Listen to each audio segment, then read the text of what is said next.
tidak jelas juga mulutnya, baunya seperti apa, mungkin bau khamar, mungkin bau rokok dan seterusnya, tapi mau berhubungan. Istrinya di rumah yang bersih, yang suci nggak mau. Dan itu luar biasa, membuat saya merasa, oh iya di luar saya tidak terganggu lagi. Karena apa yang bisa menggoda dari perempuan, sudah dimiliki oleh istri saya.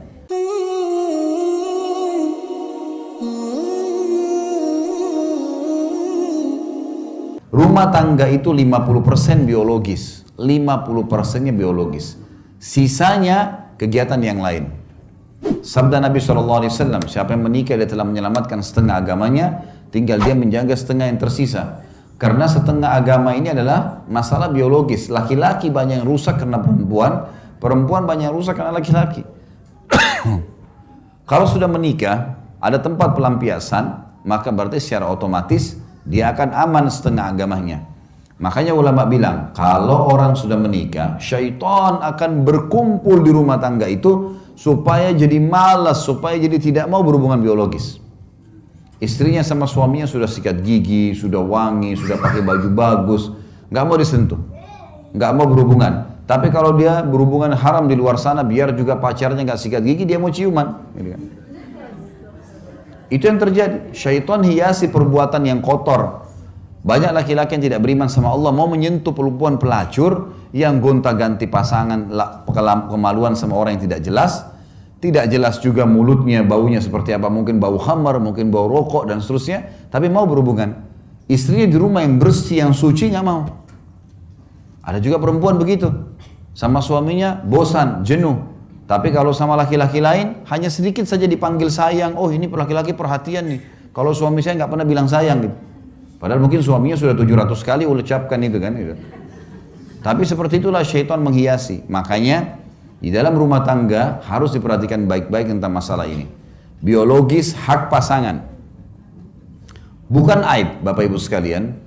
Apa yang Bapak-Bapak suka dan apa yang Ibu suka dari pakaian, dari minyak wangi, dari gerakan-gerakan biologis dibahasakan ke pasangan. Saya tidak merasa malu, Bapak Ibu sekalian, kalau saya masuk ke pasar, saya membelikan baju tidur istri saya.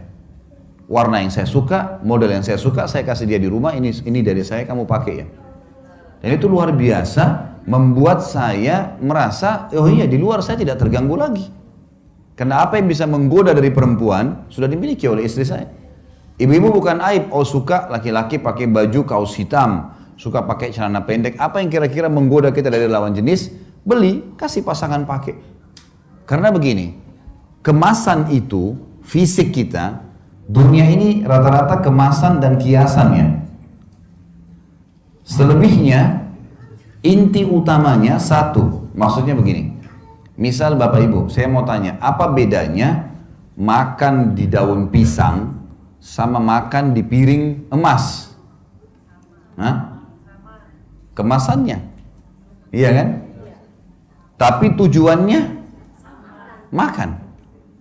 Apa bedanya orang yang tidur di emperan jalan dengan orang tidur di atas ranjang pakai AC mewah?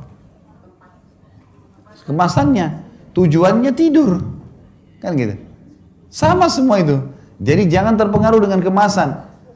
Makanan yang kita incipi, manis, ini asam, ini pedas, ini gurih, itu hanya di ujung lidah. Kalau lewat di tenggorokan kita ukuran sepertiga jari saja, kita sudah nggak bisa bedain lagi. Sekarang ini makanan, kita ambil secuil ayam, sedikit sambal, sedikit apalah lauk-lauk, diramas mungkin, diramas disatuin, kita masih bisa lihat, oh ini bedain, ini nasi, ini sambal, oh ini ayam, oh ini sedikit potongan rendang dan seterusnya. Baik, kita pegang. Sekarang Bapak Ibu sekalian, kalau kita masukin di mulut mungkin juga kita masih bisa bedain. Tapi kalau lewat di tenggorokan kita seukuran sepertiga jari, masih bisa kita bedain mana nasi, mana rendang, mana ayam, mana sambal tadi. Udah nggak bisa kan? Berarti kemasannya saja yang berbeda ini, casingnya saja. Sama dengan masalah biologis. Apa kata Nabi SAW? Kalau seseorang di antara kalian melihat yang menggoda dia dari lawan jenisnya di luar rumahnya, maka kembalilah segera ke pasangannya karena dia memiliki apa yang dimiliki oleh orang itu. Maksudnya kemaluannya sama saja. Iya, kemasannya beda. Oh ini warna kulitnya putih atau ini hitam. Oh ini tinggi, ini pendek. Tapi ujung-ujungnya kemaluannya sama. Sama tadi dengan makanan. Makanya masalah biologis di sini adalah hal bagaimana kita mengemasnya saja. Bagaimana kitanya mengemasnya. Ingat, berhubungan biologis dalam Islam, dalam rumah tangga teman-teman sekalian, itu pahalanya, kadar besarnya, sama dengan besarnya dosa zina. Sama dengan besarnya dosa zina. Ada hadis Nabi begini, fi bidi ahadikum sadaqah. Di kemaluan kalian ada pahala besar sekali. Sahabat faham, apa kata para sahabat? Ya Rasulullah, ayati ahaduna ahlahu walahu fihi ajr. Wahai utusan Allah, apakah seseorang di antara kami menggauli istrinya dapat kenikmatan, dia dapat pahala? Kata Nabi SAW, ara'aitum law wada'tumu fil haram alakumul wizr. Tidakkah kalian lihat kalau kalian letakkan kemaluan kalian pada yang haram, zina, kalian dapat dosa besar? Kata para sahabat, bala ya Rasulullah. Iya wahai utusan Allah. Kata Nabi SAW, fakadzalika fil halal. Begitu juga pada yang halal. Artinya, melakukan hubungan biologis suami istri, besar kadar pahalanya, sama dengan orang kalau berzina, dosanya dosa besar. Makanya Abdullah bin Umar radhiyallahu anhu, beliau kalau puasa, Ramadan atau puasa sunnah, beliau buka puasa dengan beberapa butir kurma dengan air putih. Habis itu pulang ke rumahnya, habis sholat maghrib berjamaah sama Nabi SAW, pulang ke rumahnya berhubungan biologis dengan istrinya. Karena dia tahu itu pahalanya besar dan ternyata hubungan biologis itu betul-betul meredam seseorang dari perbuatan zina di luar rumahnya. Kalau sudah terlampiaskan kita jadi, orang itu kalau kenyang, dikasih makanan apapun tidak mau makan gitu. Susah dia untuk makan, sudah kenyang gitu kan. Maka itu perintah, makanya dijadikan sebagai sebuah kewajiban. Bapak-bapak harus hati-hati, karena ibu-ibu ini suka dengan kejutan. Jadi kalau misalnya ibu-ibu ini sukanya kalau sudah dandan pakai baju bersih, dia mau suaminya tiba-tiba mengerti keadaan dia, suka mau didatangin langsung. Jadi jangan pulang kerja, tiba-tiba taruh tas, mana makanan? Saya capek, saya ngantuk, tidur. Istrinya sudah dandan tuh. Itu sudah cukup perang, gitu kan. Oh ini istri suami saya nggak perhatian, orangnya nggak romantis, orangnya nggak ini. Padahal karena tidak mengerti saja. Kalau pulang ke rumah, sudah ada lipstik di bibir, sudah minyak wangi, sudah pakai baju, letakin tas, layani dulu. Karena itu tujuannya. Dia mungkin tidak mau ucapkan. Jadi harus pengertian, dan itu hak istri, melayani biologis. Masuk dalam masalah ini adalah berhias, tapi dengan cara laki-laki. Abdullah bin Umar mengatakan radhiyallahu anhuma, Abdullah bin Abbas, beliau mengatakan, aku suka berhias untuk istriku, sebagaimana aku suka dia berhias untukku. Karena Allah berfirman, walahunna mithlu ladzi alaihinna bil ma'ruf, dan para istri memiliki hak yang seimbang dengan kewajibannya. Maka Abdullah bin Abbas memberikan pelajaran kepada kita, dia akan pakai minyak wangi yang istrinya suka. Dia akan menjaga bau badannya. Banyak suami kadang-kadang egois. Dia mau istrinya selalu wangi, tapi dia sendiri apeknya luar biasa, gitu kan? Ini nggak boleh. Mesti dia tahu. Ada sunnah Nabi SAW, disuruh potong kuku, disuruh potong kumis, disuruh cukur bulu ketiak, disuruh cukur bulu kemaluan. Nabi SAW selalu meletakkan wangi-wangian dari leher beliau sampai ke kaki. Maaf, dari kepala beliau sampai ke kaki. Di kepala seringkali beliau menggunakan cairan air yang wangi. Sampai kadang-kadang netes dari rambut Nabi SAW itu baunya wangi. Dan beliau meletakkan serbuk wangi dari leher sampai kaki. Yang beliau suruh istrinya meletakkan dari negeri Syam. Ya. Itu suruh letakkan, kecuali kemaluan beliau letakkan sendiri. Nabi SAW gemar selalu bersiwak selain pakai minyak wangi. Sampai beliau mengatakan, dicintakan dunia kepadaku karena adanya kaum wanita, adanya ibu yang dibakti, adanya istri yang dijadikan sebagai sahabat, adanya anak yang dibidik sehingga bisa masuk surga, anak perempuan, adanya saudari juga yang dilindungi.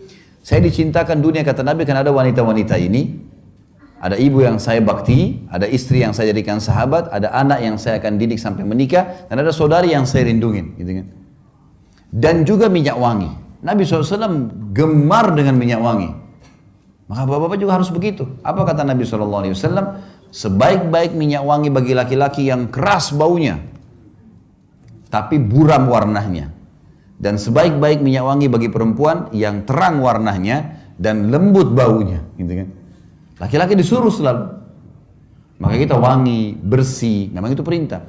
Nabi SAW tidak pernah masuk rumah Bapak Ibu sekalian, Bapak-Bapak terutama, kecuali sudah menjaga bau mulutnya. Tidak pernah tidak bersiwak. Jadi harusnya begitu. Gitu. Ada suami dia tidak mengerti. Bau, pulang kerja, kemudian tiba-tiba dilihat istrinya sudah cantik, langsung saja mau main gauli. Padahal dia baunya luar biasa gitu. Istrinya nolak, neraka. Kan bahaya ini. Bahaya. Daya ini suami neraka loh. Jadi istrinya kesian sambil lain sambil tutup hidung tuh. Ini nggak boleh ini. Harus ngerti. Makanya dalam Islam boleh berbohong dalam memuji pasangan.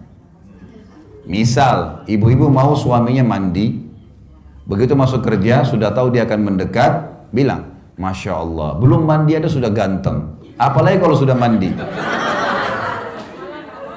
Jangan bilang, aduh bau, sana-sana mandi dulu. Nah, tersinggung dia nggak bisa. Nanti kita bahas di karakter. Laki-laki itu punya sifat kepemimpinan. Maaf, walaupun orangnya pendek, kecil, tetap saja punya sifat kepemimpinan. Nggak bisa. Gini caranya. Kalau ibu-ibu bapak sekalian punya anak laki-laki sama anak perempuan, bedain begini caranya. Coba praktekin ya. Kasih makanan anak laki-laki kita dengan anak perempuan, tapi caranya ambil nasi itu sedikit lempar di hadapannya. Ini nak, makan. Kalau anak laki-laki, karena dia punya sifat kepemimpinan, dia tidak akan makan tuh. Dia ambil sendok, dibuang-buang nasinya. Dia rasa tercoreng kepemimpinannya. Dari kecil sudah begitu tuh. Anak perempuan kita kasih makan nak, dimakan sama dia biasa. Gak ada masalah buat dia. Jadi hati-hati dalam menghadapi pasangan, karena ada hal-hal yang seperti nanti kita lebih jelas masalah di karakter ya. Tapi ini contoh. Sama juga suami begitu, dia pulang rumah, istrinya lagi cuci baju, keringatan, gitu kan. Sama dia bisa bahasakan, Masya Allah, belum mandi sudah cantiknya begini. Apalagi kalau sudah mandi, nanti lari ambil handuk tuh. Dia mandi sendiri nanti. Kalau pasangan bilang, sebentar, jangan dulu, saya mandi dulu ya. Kasih waktu mandi. Jangan bilang, sudah saya nggak sabar. Nggak boleh. Karena sensitif dalam masalah biologis, jangan pernah biarkan ada celah. Saya bilang sama istri saya, jangan biarkan ada celah di mana nanti saya tidak suka sesuatu atau kau tidak suka sesuatu. Mungkin bau mulut, mungkin bau badan, mungkin bau baju. Jangan nih. Sensitif sekali. Orang kalau dalam masalah biologis ini sensitif segala-galanya. Gitu kan? Makanya harus hati-hati. Nabi SAW setiap masuk rumah pasti sikat gigi. Pasti pakai siwak maksud saya. Sampai beliau mau meninggal selalu pakai siwak. Selalu pakai serbuk-serbuk yang wangi. Beliau selalu menjaga sampai para sahabat mengatakan kami kalau salaman dengan Nabi SAW bau wanginya tercium sampai 3 hari. Jadi saking wanginya Nabi SAW, saking gemarnya. Jadi memang harus begitu memang. Royal dengan masalah hal-hal seperti ini. Jadi pasangan nyaman. Ya. Juga banyak hadis Nabi SAW yang berbunyi hati-hati dalam masalah adab-adab jima ini. Nanti akan kita bahas di kalau tidak salah di poin ke-18 atau nanti ada sebentar ada kiat ke-18. Masalah nikmatilah pasanganmu diantaranya adalah dalam masalah biologis. Nanti kita akan bahas masalah itu insya Allah.